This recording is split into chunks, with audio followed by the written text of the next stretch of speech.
Good morning, everyone. I'm Esther Osborne, attorney at law attached to the Public Procurement Commission of Guyana. And on behalf of the Commission, it is my distinct honor to address you on this 25th day of April as we commemorate International Procurement Day 2025.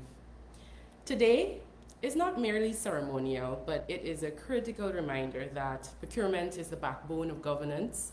The schools our children attend, the roads we travel on, the hospitals that serve our families, all flow from proper, ethical, and legal acquisition of goods, services, and works. Today, we take the time to shine a spotlight on an often misunderstood but absolutely necessary tool in protecting the integrity of the procurement process. That tool is debarment. Debarment is important within public procurement statutory framework, and it ensures that value for money is received. When employed, it prohibits disqualified contractors and suppliers from taking part in the public procurement process. That is to say that they cannot award contracts for a specified period of time. In Guyana, it is often called blacklisting, but the correct legal term is debarment. And only the Public Procurement Commission can debar a contractor or supplier. Debarment is not only imposed on a whim or a suspicion, not at all rather imposed on a whim or suspicion, but rather follows due process in arriving at a decision to debar. I will take you through that process today. But first, what is debarment? In the simplest terms, debarment is the legal exclusion of a contractor or supplier from participating in future public procurement activities or opportunities. It is not punitive for punishment's sake, but rather protective, meant to shield the public purse and the procurement process from those who have breached its fundamental rules. Debarment is governed by the Procurement Act, Chapter 7305, and the Procurement Suspension and Debarment Regulations, 2019, which ensure that those who act dishonestly, recklessly, or unlawfully cannot continue to benefit from public procurement contracts. Thus, any contractor or supplier can be subject to debarment. The correct persons that can make a request for debarment, which is termed properly a proposal for debarment, are the public procuring entity or any other person. A request for debarment must be made in writing. It cannot be made orally. And in this way, the Public Procurement Commission has assisted the public by creating debarment application forms, which can be found on the Public Procurement Commission's website at www.ppc.org.gy under the Resources tab. Now, what are the grounds for debarment? Regulation 3.1 of the Debarment Regulations set out 13 grounds of debarment, including where one or more of the following has occurred. 1, the submission of false information in a bid or pre-qualification application. 2, the commission of an offense under procurement law. This includes both civil and criminal misconduct. 3, breach of contract, particularly where such breach is fundamental or repeated. And 4, being debarred in another jurisdiction, such as by the World Bank or Inter-American Development Bank, known as the IDB. And this would trigger automatic reciprocal debarment locally.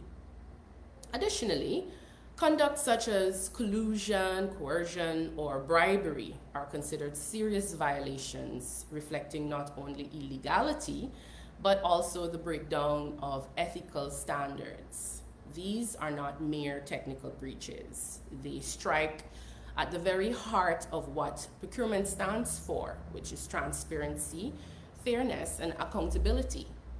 Now, the process of debarment is methodical, evidence-based, and rooted in natural justice. It begins with a written application for debarment, which may be submitted by a procuring entity or any individual, as mentioned before, accompanied by relevant evidence and a statement of the grounds. This application is submitted to the Commission at any time. If the Commission determines that there is merit to the application, it issues a notice of proposed debarment to the named supplier or contractor.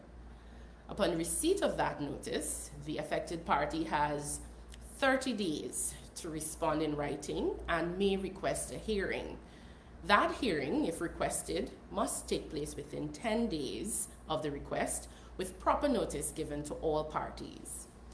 The hearing takes place in a formal manner, wherein parties are entitled to be represented by an attorney at law, if they so wish, and also have an opportunity to present arguments and evidence.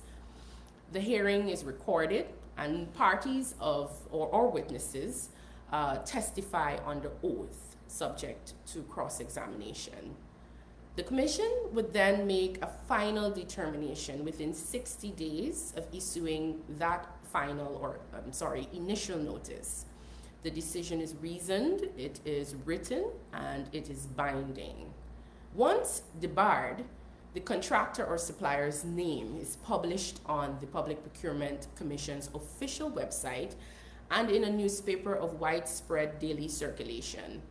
The listing serves as a public warning and a mandatory reference point to all procuring entities. The consequences of debarment are significant.